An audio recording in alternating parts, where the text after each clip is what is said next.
Selamat siang Ibu. Selamat siang Mbak, perkenalkan ya Mbak, sebelumnya saya bidan Intan, saya bidan yang bertugas di PMB ini. Ada yang bisa saya bantu Mbak? Gini Bu, saya datang ke sini ingin memeriksakan kesehatan gitu Ini Ibu. pemeriksaan kesehatan, namun sebelumnya kita melakukan pemeriksaan, saya boleh minta data diri dulu ya Mbak ya? Boleh Bu, silahkan. Ini dengan Mbak siapa? Inggit, Mbak Inggit. Mbak Inggit usianya berapa? 25 tahun 25 tahun, alamatnya di mana Mbak? di Jalan Raya Tanjung. Boleh minta nomor teleponnya Mbak agar nanti bisa lebih mudah untuk berkomunikasi? Boleh Bu. Ya berapa Mbak? 0812 Ya. 3456 Hmm. 789. Oke Mbak. Di sini Mbak mau meriksa tentang apa ya? Gini Bu, jadi saya akhir-akhir ini ada gejala seperti demam. Demam saya itu kadang datang terus habis itu udah sembuh lagi, demam lagi. Nah terus bersama dengan demam Bu, persendian saya itu sampai seperti lutut, jari-jari, terus siku juga gitu Bu.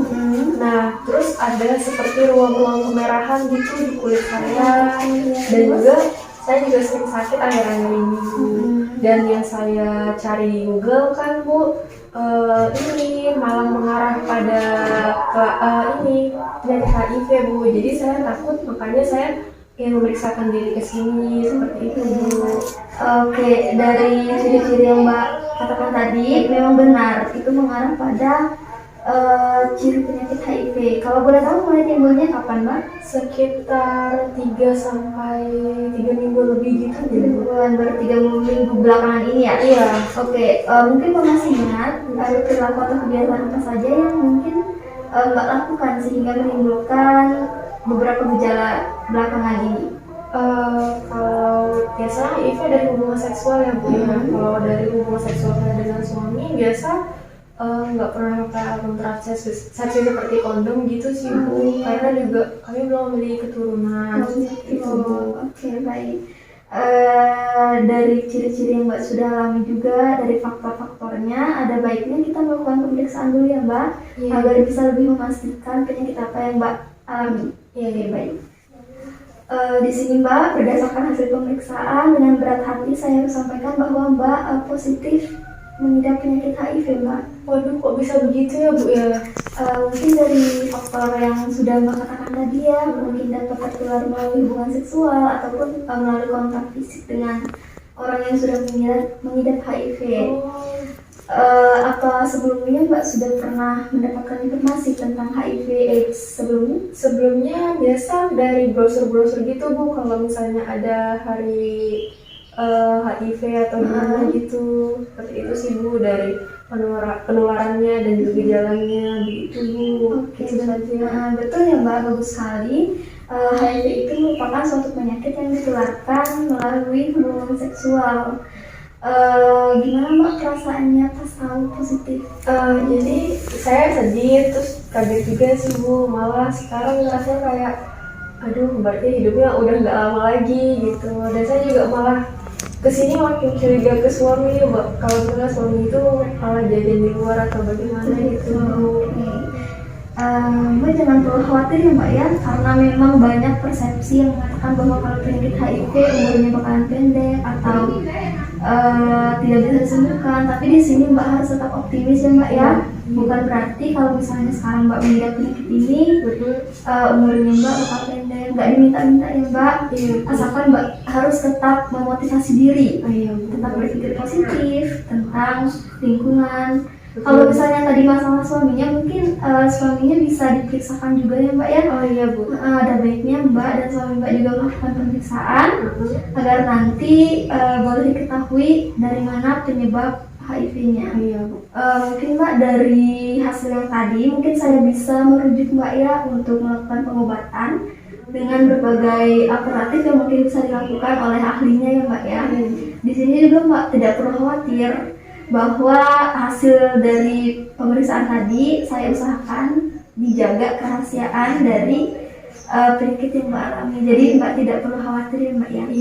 Kemudian Mbak di sini ada beberapa kemungkinan jika Mbak memberitahu suami Mbak jika Mbak mengalami positif.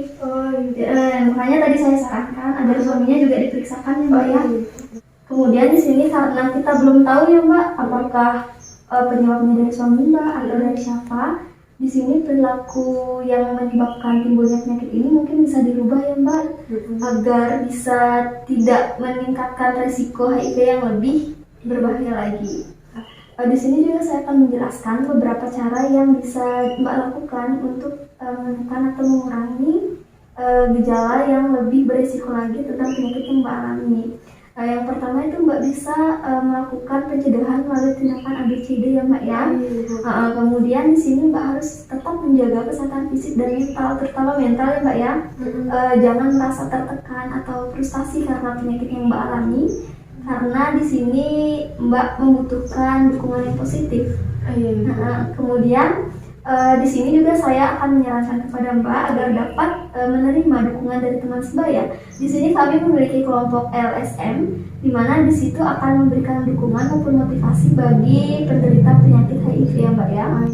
Nah selain itu Mbak juga bisa melakukan terapi ARV Mbak, di mana terapi ini sejenis obat yang dapat menekan virus HIV-nya agar tetap imun tubuh Mbak tetap bagus, tetap terjaga. Iya, tetap terjaga.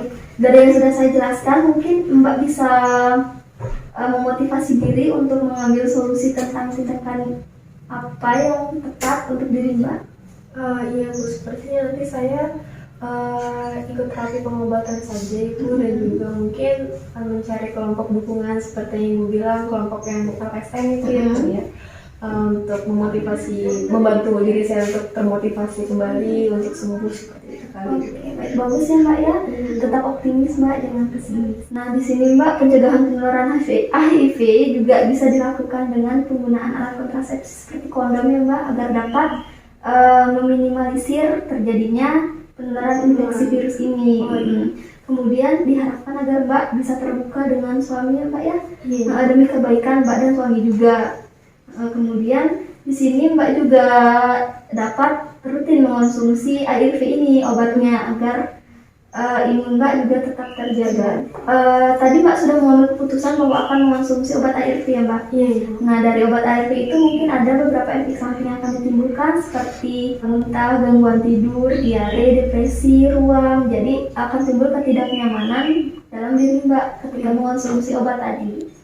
Oke Mbak, dari yang sudah saya sampaikan, apakah ada yang ingin ditanyakan lagi?